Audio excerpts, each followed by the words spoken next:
Anda telah mengunduh podcast yang dipaparkan oleh Pendeta Dr. Erastus Sabdono ini dari truth.id/voice. Selamat mendengarkan podcast ini. Shalom, saudara sekalian. Salam sejahtera dalam kasih Tuhan kita Yesus Kristus.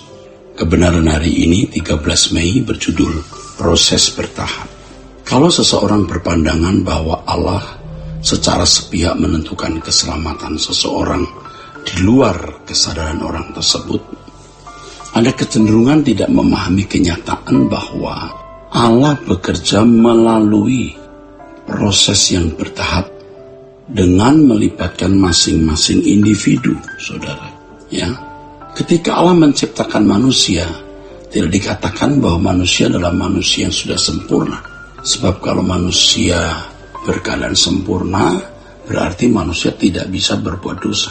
Tidak perlu lagi ada proses perubahan atau pertumbuhan lagi. Itulah sebabnya walaupun Allah memang merencanakan manusia untuk segambar dan serupa dengan Dia, tetapi faktanya dalam Kejadian pasal 1 ayat 26 Allah merancang, menciptakan manusia menurut gambar dan rupa Allah. Tetapi di Kejadian pasal 1 ayat 27 Allah hanya menciptakan gambarnya saja pada diri manusia. Adapun rupa manusia, keserupaan dengan Allah itu harus diperjuangkan oleh manusia itu sendiri. Adapun rupa manusia harus diperjuangkan oleh manusia itu sendiri. Dari kenyataan bahwa bumi berkeadaan harus dikembangkan dan dalam penciptaan Allah menciptakan dengan proses tahapan-tahapan yang ketat, maka manusia secara individu juga harus mengembangkan diri sedemikian rupa secara bertahap pula, khususnya potensi moralnya. Potensi moral artinya bahwa manusia dapat mengembangkan diri dan dapat memiliki moral yang semakin sempurna seperti Allah penciptanya. Melalui perjalanan waktu, manusia dapat menjadi dewasa dan lebih bijaksana. Seandainya manusia dapat melampaui cobaan di Taman Eden, manusia menjadi serupa dengan Allah Bapa. Maksudnya dalam segala sesuatu yang manusia kehendaki dan lakukan, selalu sesuai dengan pikiran dan perasaan Allah. Mestinya melalui proses bertahap, Adam mengalami progresivitas itu. Melalui berjalannya waktu, Adam dapat menjadi sempurna. Ya, mestinya, saudaraku sekalian, mestinya begitu. Ya, melalui perjalanan waktu, Adam makin sempurna, tetapi ternyata Adam gagal. Kejatuhan Adam tidak dirancang oleh Allah. Sejatinya Allah mengendaki manusia dapat menjadi teman atau sahabat sekutunya di keabadian yang selalu melakukan kehendaknya. Jadi Allah mengendaki manusia dapat menjadi teman atau sahabat atau sekutunya di keabadian yang selalu melakukan kehendak Bapa. Itu rancangan. Tetapi sekali lagi tadi sudah saya kemukakan, manusia gagal.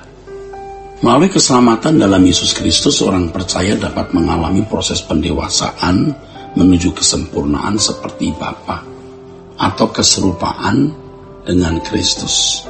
Itulah sebabnya orang percaya harus dimuridkan. Pemuridan adalah perjalanan panjang dalam kehidupan orang percaya untuk belajar mengenakan kehidupan Yesus di dalam dirinya. Ini adalah pergumulan untuk dapat menjadi manusia yang sesuai dengan rancangan Allah semula. Hal ini sama dengan proses transformasi yang dikemukakan Paulus dalam Roma 12, saudara, ayat yang pertama dan kedua, saudara, yaitu proses transformasi. Transformasi ini perubahan secara mendasar dalam kehidupan orang percaya. Perubahan itu bukan hanya membuat seseorang menjadi baik secara moral agama, tapi mengalami perubahan kodrat.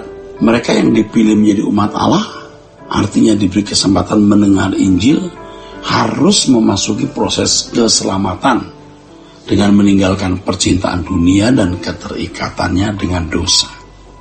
Ya, supaya bisa mengenakan kodrat ilahi atau mengambil bagian dalam kekudusan Allah.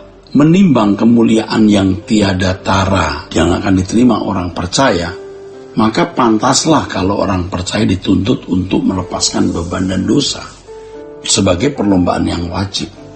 Orang percaya harus fokus kepada perkara-perkara yang di atas, bukan yang di bumi.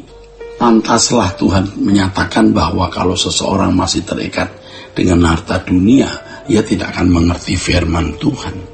Lukas 16 ayat 11. Pantaslah juga kalau Tuhan menyatakan bahwa persahabatan dengan dunia adalah permusuhan dengan Allah. Manusia yang memberi diri untuk diselamatkan adalah manusia yang berani melepaskan diri dari segala miliknya agar dapat dimuridkan atau didewasakan supaya bisa mengalami perubahan kodrat tersebut, saudara. Ini penting sekali untuk dipahami agar dapat dimuridkan, didewasakan supaya bisa mengalami perubahan kodratnya. Akhirnya bisa mengalami perubahan kodrat, saudara. Manusia yang tidak bisa diubah seperti yang Allah kehendaki adalah manusia yang tidak selamat. Orang percaya tidak boleh mengini dunia ini. Kalau kita bekerja mencari nafkah sebab kita sedang mewujudkan rencana Allah dalam hidup kita secara pribadi, dan orang lain yang memberi diri diselamatkan oleh Tuhan Yesus. Jadi kita mau mewujudkan rencana Allah dalam hidup kita, dan orang lain yang memang diselamatkan, artinya mau diubah juga. Jadi kita tidak bisa melayani semua orang. Kadang orang tidak mau dilayani dengan sikap menolak berubah. Pandangan bahwa Allah secara sepihak menentukan keselamatan seseorang di luar kesadaran orang tersebut menciptakan kecenderungan tidak memahami kenyataan betapa beratnya mencapai target keselamatan yang Allah kehendaki, dan tidak memahami proses keselamatan yang berlangsung secara ketat itu. Orang-orang yang menganut pemahaman pengajaran atau doktrin tersebut pasti tidak mengerti dan tidak melakukan secara proporsional bagaimana berusaha untuk memiliki kehidupan yang tidak bercacat dan tidak bercela. Besar kecenderungan masih hidup secara wajar seperti manusia lain, saudaraku. Nah, ini masalahnya. Padahal mengikuti Yesus harus mengikuti teladannya, meninggalkan dunia dengan segala kesenangannya. Kelompok orang Kristen yang meyakini bahwa keselamatan ditentukan secara mutlak, secara sepihak oleh Allah, pasti lebih menempatkan pasti kurang menempatkan aspek praksis atau implikasi dalam kehidupan. Mereka memang cakap dalam berbicara, menulis buku, tapi kurang memiliki roh yang lemah lembut dan tentram. Hal ini akan sangat kelihatan ketika mereka dengan ganasnya menyerang orang Kristen lain yang tidak memiliki pemahaman yang sama dengan mereka. Mereka memandang orang yang berbeda dengan doktrin mereka adalah orang-orang sesat yang tidak patut disebut anak Allah dan tidak patut menjadi saudara di dalam Tuhan. Dan ini bukan karakter Kristus, saudara. Oleh sebab itu, menempatkan kebenaran dalam kehidupan lebih penting dari menempatkan kebenaran di atas kertas atau buku yang ditulis. Kiranya kebenaran ini, saudaraku sekalian, memberkati kita sekalian. Salah kerasnya. Untuk berlangganan renungan harian dalam bentuk cetak, silakan hubungi Truth Literatur di nomor telepon 0878 7870 7000. Untuk mendapatkan CD khotbah, MP3 Renungan Truth, dan CD album lagu produksi Sola Gracia, Anda dapat menghubungi di hari dan jam kerja di nomor telepon 021 638 60953. Tuhan Yesus memberkati. Sola Gracia.